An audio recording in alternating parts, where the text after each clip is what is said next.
ও মা, মধু আর তুলসী পাতা খেলে কি হয় গো মা? ঠান্ডা লাগে না। আর কি হয় না মা বলো?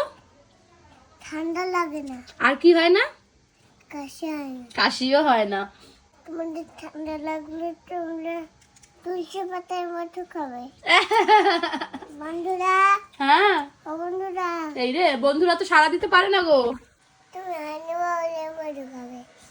তুমি হানি বাউলের মধু খাবে।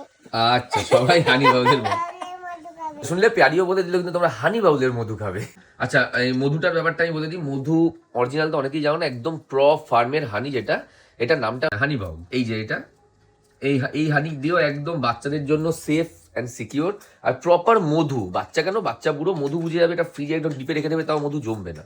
এটা একদম জেনুইন অরিজিনাল, পুরো একদম প্রপার মধু। চলো বেবিকে খাইয়ে দাও এবার। মা নাও। হ্যাঁ, বেবির ফেভারিট তো এটা, তাই না? কি খাচ্ছে মা এটা? তুলসীর মধু। হ্যাঁ, তুলসীর মধু। হ্যাঁ খাও। তুলসী আর মধু খেলে কি হয় ঠান্ডা লাগে না। তুমি জানো? জানো? বাবা, তাহলে কি আমি একটু খাবো তুলসী আর মধু? না, আমি খাচ্ছি তো। না না, আমি আলাদা খাবো। তুমি খেয়ে তুমি। আমারও ঠান্ডা লাগবে না তাহলে। আমি তো খাচ্ছি। আরে আমি আলাদা খাবো মা। তুমি তো তুমি তো 4 বাটি খাবে। হ্যাঁ, 4 বাটির সাথে চা খাবে। তুমি চায়ের বাটির সাথে চা খাবে? তুমি তো খাবে না। তাহলে আমি কি খাবো? চা খাবে। কফি। হ্যাঁ, কফি খাবে তুমি। মানে আমি মধু খাবো না, চা চা কফি খাবো? কারণ ও জানে তুমি এগুলো তুমি খাও। নিজে কফি খাবে। আচ্ছা, আমি নিজেই কফি খাবো। আমি কি কফি খাই মা? Black coffee. কি কফি?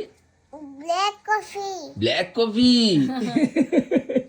তুমি নিজেই তুলসী পাতার মধু খাবে। মধু খাবো, তুলসী পাতা মধু? হ্যাঁ খাও। তার তোমার ঠান্ডা লাগবে না। আচ্ছা, খেলেই ঠিক আছে। তোমার ঠান্ডা লাগবে না। হ্যাঁ, আচ্ছা, খেলেই আচ্ছা, তোমার ঠান্ডা। আচ্ছা, আচ্ছা, আমি খাবো তুলসী পাতা মধু খাবো, আমি খাবো। ঠিক আছে মা?